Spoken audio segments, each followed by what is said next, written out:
I'll hear people say, if you believe it, then you can achieve it.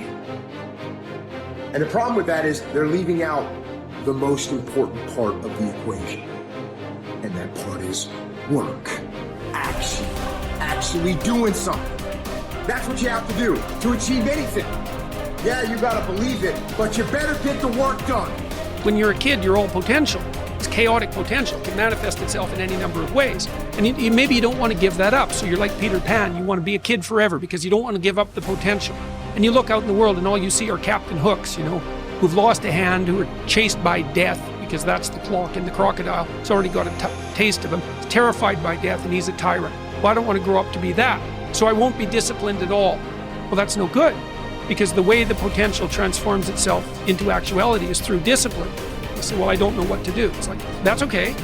Nobody does. Go do something. Do the best thing that you can think of. Put the best plan you have into practice. It's not going to be perfect and it will change along the way, but it will change partly because you become disciplined pursuing the path. And as you become disciplined, you become wiser. And as you become wiser, you become able to formulate better and better plans. What does it take to really make the changes starting tomorrow? It also takes more than enthusiasm. I know we're hearing a lot about enthusiasm these days, but see, that just won't do the job. So you can get all excited about lifting 200 pounds till you get to the gym. And then you need a new excitement. And the new excitement is called discipline. Major step to human progress. Discipline. If there's one thing to get excited over, that's it. Get excited over your ability to make yourself do the necessary things. It's a commitment. It's not a feeling. Commitments don't have nothing to do with your feelings. You do it because you're supposed to. It's a lifestyle. Instead of hitting that snooze button in the fucking morning and not making your bed and not cleaning your house, you don't hit the snooze button. You get up. You don't want to go run, you go run. You don't want to go swim, you go swim. You don't want to make your bed, you make your bed. You don't want to clean your house, you clean your house. You don't want to study, you fucking study. That's how you start to callous your mind. It's going to suck. It's not going to be fun. Do something that sucks every single day of your life. That's how you grow. You will never have a greater or lesser dominion than that over yourself. The height of a man's success is gauged by his self-mastery, the depth of his failure by his self-abandonment. And this law is the expression of eternal justice. He who cannot establish dominion over himself will have no dominion over others. I mean, imagine you only have $100,000 to go buy a house. And so you go look at this house and it's like, Jesus, this house, man, it's like it needs a lot of work. It's like, well, that's all you've got. Well, are you going to pretend that the house is okay the way it is? Or are you going to look for where it's rotten and where the plumbing doesn't work and where the stove doesn't work? You have to go and look and see where everything needs to be fixed. And that's like, that is harsh, man. And then in order to do that properly, someone has to have taught you, it's, look, you aren't your problems. Well, you are. You're most fundamentally that which, if it confronts its problems, can solve them. And that's the hero myth in a nutshell, by the way. The hero is the person who confronts horrible, chaotic potential and tames it and makes something of it, right? That's the fundamental human story. But the problem is that you have to face what you don't want to face in order to fix it. Yeah. And so you look at all the things about yourself that need to be burned off, that need to be dispensed with. And that, man, especially at the beginning, especially if you're screwed up, that might be like 95% of you just has to go up in flames. And it's painful. Even some of that stuff that you have to burn off doesn't want to die. And it'll scream in agony while you're burning it off. It's not pleasant. But if you know that you're the thing that can transcend your problems, most fundamentally, if you know you're the thing that, if it faces the problems, can transcend them, then you have the faith that would enable you to take stock of who you are. The chief task in life is simply this: to identify and separate matters so that I can say clearly to myself which are externals, not under my control, and which have to do with the choices I actually control. Where then do I look for good and evil? Not to uncontrollable externals, but within myself to the choices that are my own. Remember that among the things over which we have complete control are the goals we set for ourselves. I think that when a Stoic concerns himself with things over which he has some but not complete control, such as winning a tennis match, he will be very careful about the goals he sets for himself. In particular, he will be careful to set internal rather than external goals.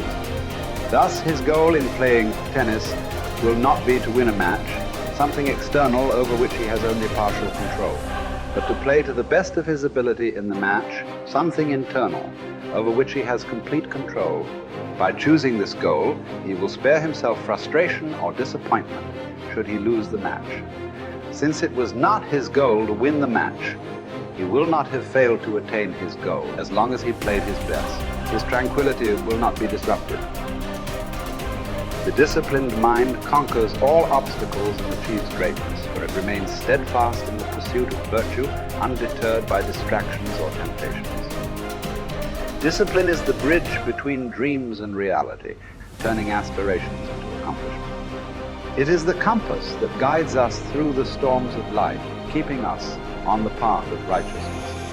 By mastering our desires and impulses, we harness the power to shape our destiny. Discipline is the foundation of character, the forge where resilience and strength are honed. It is through disciplined action that we transform ourselves, inch by inch, into the best version of who we can be. This is from 12 Rules for Life. Rule 4 is compare yourself to who you were yesterday, not to who someone else is today.